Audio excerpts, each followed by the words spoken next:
Hey everybody, this video is about the Cuddelink trail camera system, specifically about the benefits of being on the 8.3 version firmware. Right now is the time of year where a lot of us are putting our cameras back out into the field, or maybe you're a person who is buying the Cuddelink system for the first time. It's very important that we update our cameras to the 8.3 firmware version because the benefits, the things that we can do from the back end are just awesome. Let's take a look. I've logged into my camp account under the Cuddelink website. So I'm going to go to Details and then Device Settings. And if I want to make changes to any of the cameras that are in my system, I'm going to click over here on View/Edit. Once I'm in here, I can change all these settings. I can change the cell location. I can change the camera ID. This is cool if I am on my property and I move a camera and I want to give it a new ID, because this is the name that you're going to see on the trail camera picture. So if I want to give it a new ID, it's far easier to type it in here on my keyboard than it is to use the up-down arrows on the camera. We can change the cell rate. This is the rate at which we receive our images. So we can receive them by image quantity or by hours. And we're going to receive our images to either our email or text message, whichever we prefer.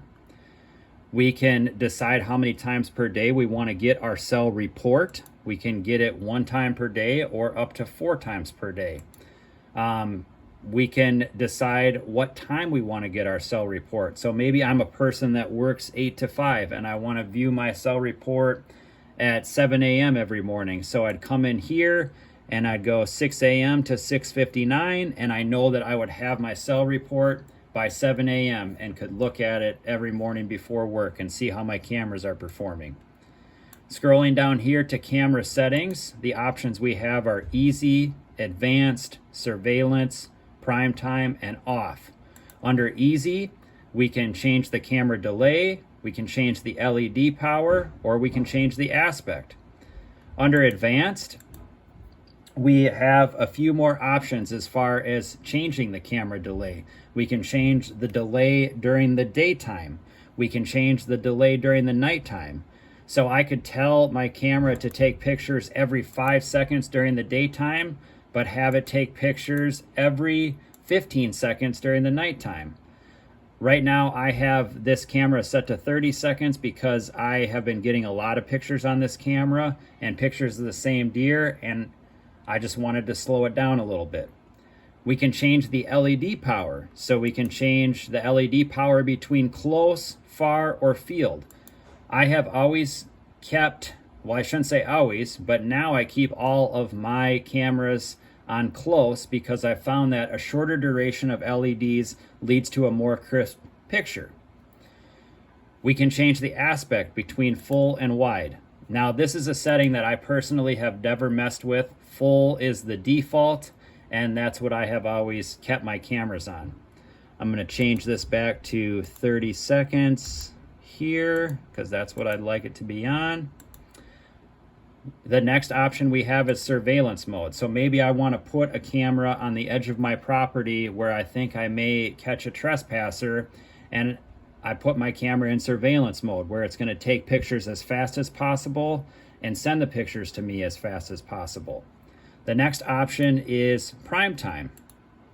We can put our cameras in prime time. This means that the camera is only going to take pictures in the beginning of daylight and at the end of daylight. And we have the option to take pictures, for example, the first 1, 2, or 3 hours of the day. And then we have the option to take pictures the last 1, 2, or 3 hours of the day. A lot of times people will use this setting when they're monitoring a late season food source, or perhaps even in this next month coming up here, if we have a good bean field and we have a nice bachelor group of bucks coming out onto a bean field, maybe we want to put our camera in primetime mode to monitor that bachelor group. And then if we needed to turn the camera off for any reason, we can do that here as well. So let's put this camera back on advanced here, where it's going to take pictures during the day every 30 seconds, at night every 30 seconds. The LED power is on close, and we'll move down to commands.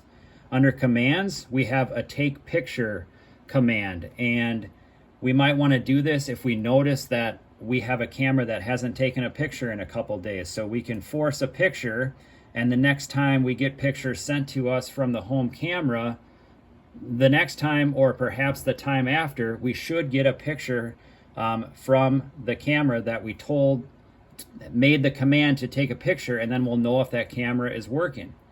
Under commands, we also have clear cell Q and clear SD. We may want to use these commands if we notice that maybe some grass popped up in front of the camera and the camera is just taking a bunch of pictures of grass. So maybe we want to just clear it out and then turn the camera off until we can get out to the camera and take care of that piece of grass. Scrolling down, we have notes, and then down here we have device status, things like battery level, battery days, SD images, SD free space, and a few more. And then scrolling down further, we have the device information for each particular camera. So if we did in fact make any changes, we just want to make sure that we hit save, and then we should be good to go. It'll take a little bit of time for the new settings to mesh with the system, but for sure at most 24 hours, and most times far quicker than that, your new settings are going to be active on your camera. So it's just awesome to be able to make these changes on the back end. It really accomplishes the point of the Cuddelink system, and that's being non-intrusive. It's putting our cameras on our properties and letting them do the work and telling us what's going on without us ever having to set foot on our property if we set it up correctly and the way we want it. So it's just awesome. The Cuddelink system is the best system that I've ever run as far as trail cameras, and I just love being able to talk to you all about it. Thank you so much for watching.